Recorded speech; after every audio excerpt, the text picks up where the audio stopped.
राज्यातील शेतकऱ्यांसाठी आज दिवसभराच्या झटपट आणि ठळक बातम्या समोर आलेल्या असून आपल्याही जिल्ह्यातील बातमीपत्रांचा समावेश या व्हिडिओमध्ये केलेला आहे। तर आपण व्हिडिओला सुरुवातीपासून शेवटपर्यंत नक्की बघा आणि या व्हिडिओला लाईक करून चॅनलला सबस्क्राइब नक्की करा। पूर्णा नदीवरील पुलाचे काम तब्बल 20 वर्षापासून रखडले। प्रशासनाची उदासीनता, बोरगाव कासारी ग्रामस्थांच्या मुळावर। सिल्लोडसाठी 20 किलोमीटरचा फाटा। श्रावण महिन्यात खोबऱ्याचे तेल खायचे तर लिटरसाठी मोजावे लागणार तब्बल 700 रुपये। पावसामुळे उत्पन्न घटले, त्यामुळे दरात भडका। घरकुल लाभार्थ्यांच्या खात्यात 9.18 कोटी लाख वर्ग। सोयगाव तालुक्यातील 6118 लाभार्थी। आत्महत्याग्रस्त शेतकऱ्यांच्या वारसांना 13 लाख रुपये। गोपीनाथ मुंडे विमा योजनेअंतर्गत 30 लाख रुपयांचे वाटप।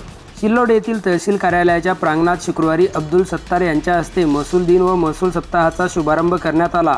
यावेळी 13 आत्महत्याग्रस्त शेतकऱ्यांच्या वारसांना प्रत्येकी 1 लाख रुपये तर गोपीनाथ मुंडे अपघात विमा योजनेच्या 15 लाभार्थ्यांना प्रत्येकी 2 लाख रुपयाप्रमाणे 30 लाख रुपयांच्या प्रशासकीय मदतीचे धनादेश तसेच संजय गांधी श्रावण बाळ व इतर योजनांच्या लाभार्थ्यांना मजुरी प्रमाणपत्राचे वाटप करण्यात आले। कर्जमाफीची शेतकऱ्यांना प्रतीक्षाच, बँक खाती थकीत, सांगा शेतकऱ्यांचा दोष काय?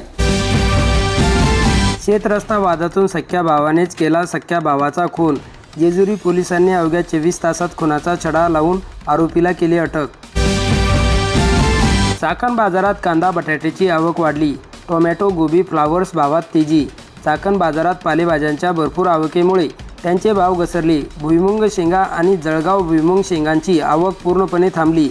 बाजारातील एकूण उलाढाल 3 कोटी 20 लाख रुपयांची झाली। अतिवृष्टीग्रस्त शेतकऱ्यांना सरसकट आर्थिक मदत व्हावी, आमदार राजेश विटेकर यांनी बैठकीत दिले निर्देश। सरकारच्या धोरणाविरोधात किसान कुरेशी समाजाची बीडमध्ये मोठी सभा। किती शेतकऱ्यांची खाती NPA, त्यांना नवीन कर्ज कसे मिळणार? शेतकऱ्यांना कर्जमाफीची आशा, बँका हतबल।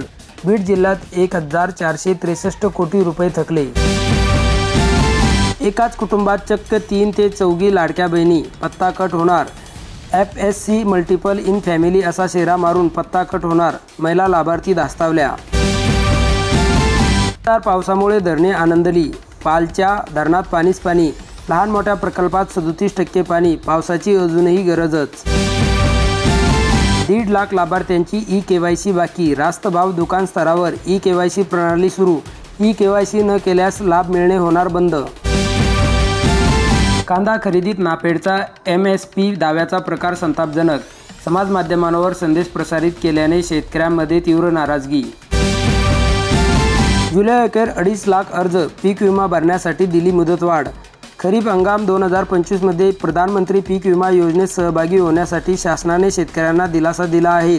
बिगर कर्जदार शेतकऱ्यांना 14 ऑगस्टपर्यंत तर कर्जदार शेतकऱ्यांना 31 ऑगस्टपर्यंत पीक विमा भरता येणार आहे।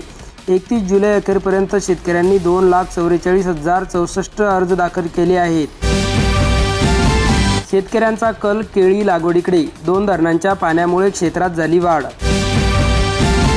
जुई धरणात केवळ 15% पाणीसाठा, 25 गावांना पाणी टंचाईचा धोका।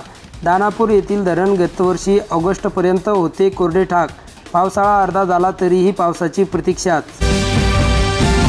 श्रावण महिन्यात घडणार कडकडीत उपवास, शेंगदाणे 120 रुपये प्रति किलोपर्यंत, साबुदाणा 120 रुपये किलो। सध्या बाजारात शेंगदाणे 120 ते 140 रुपये प्रति किलो तर साबुदाणाही 100 ते 120 रुपये दराने विकला जात आहे। श्रावण महिना कडकडीत उपवास, रताळ्यांचे दर तब्बल 200 रुपये प्रति किलो। रताळे दर 200 रुपये प्रति किलो झाल्याने श्रावण महिना हा कडकडीत उपवासाचा ठरणार आहे। गरिबांचा जीव वाचणार, महात्मा फुले योजनेअंतर्गत अवयव प्रत्यारोपण। अवयव प्रत्यारोपणसह गंभीर शस्त्रक्रिया सुद्धा झाल्या सुलभ, रुग्णांनी लाभ घेण्याचे आवाहन।